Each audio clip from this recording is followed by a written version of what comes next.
You do when your truck is stuck in a snowbank? Well, if you're at log rate, you take out the portable winch's portable capstan winch.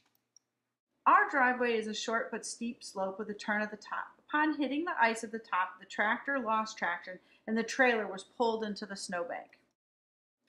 Just when I figure it is out of trouble and the line goes slack, the truck loses traction on the ice and we have to do it again.